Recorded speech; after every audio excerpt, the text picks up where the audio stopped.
8.2 question number second के second part पे आ चुके हैं। ठीक है, इसमें दे रखा है कि 1 माइनस 10 स्क्वायर 45। तो मैं वहाँ पे भी वैल्यू पुट करूँगा। 10 45 की वैल्यू आपको पता होगा 1 होता है, तो 1 का स्क्वायर अपॉन में 1, फिर प्लस लगाया यहाँ पे 10 45 की जो वैल्यू होती है वो 1 होती है।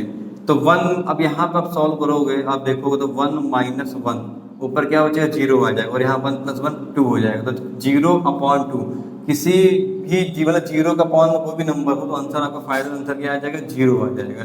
तो इसका आपका ऑप्शन हो जाएगा डी। ठीक है, समझ में आ गया होगा आपको।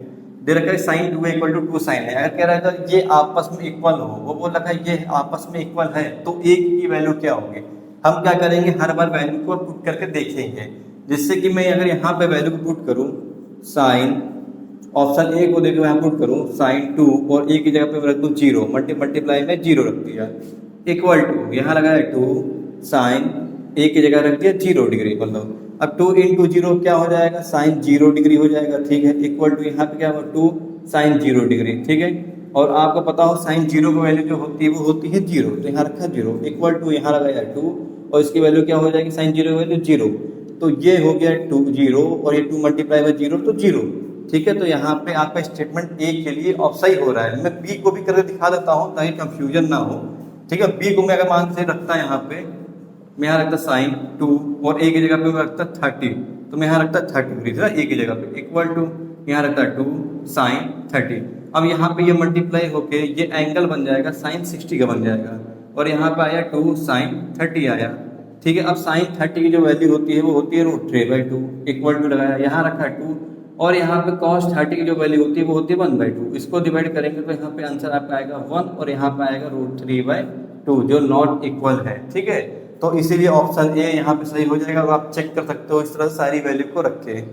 8.2 क्वेश्चन नंबर सेकंड के फोर्थ पार्ट पे आ चुके हैं। फोर्थ पार्ट को देखिए कैसे सॉल्व करें। क्वेश्चन में क्या रखा है कि 2 10 30 अपॉन में 1 माइनस 9 10 स्क्वायर 30।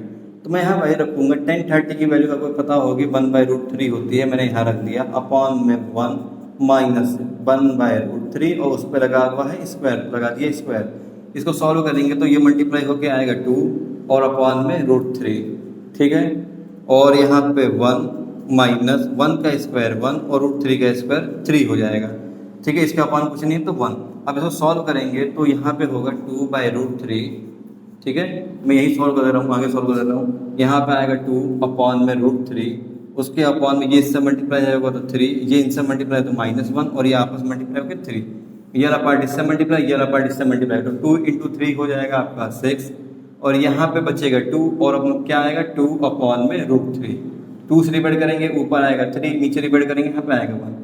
तो अभी आपका आंसर जो आ रहा है 3 अपॉन में √3। कभी भी अपॉन में √3 नहीं होना चाहिए, रूट की फॉर्म कोई नंबर नहीं होना चाहिए। तो एक्सप्लेनेशन करेंगे √3 से ऊपर मल्टीप्लाई, √3 से नीचे मल्टीप्लाई, ये इनसे मल्टीप्लाई होकर आपका आ जाएगा 3√3 और नीचे आएगा आपका 3 और 3 कैंसिल आउट। अब ये आ गया आपका फाइनल आंसर √3। अब √3 किसकी वैल्यू होती है, ये 4 ऑप्शन दे रखे हैं। जो cos 60 की जो वैल्यू होती है वो क्या होती है आपको पता होना चाहिए। ठीक है, इस तरह आपको सब सारी वैल्यू याद होनी चाहिए।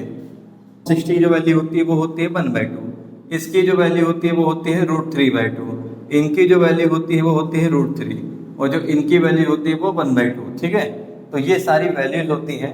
तो यहाँ पे आपका √3 आंसर आ रहा है। √3 किसका आंसर हो जाएगा, ऑप्शन सी, मतलब कि 10 60 डिग्री। तो इसका मतलब ये क्या है, ये 10 60 डिग्री है, आपका कहते हैं ऑप्शन सी हो जाएगा।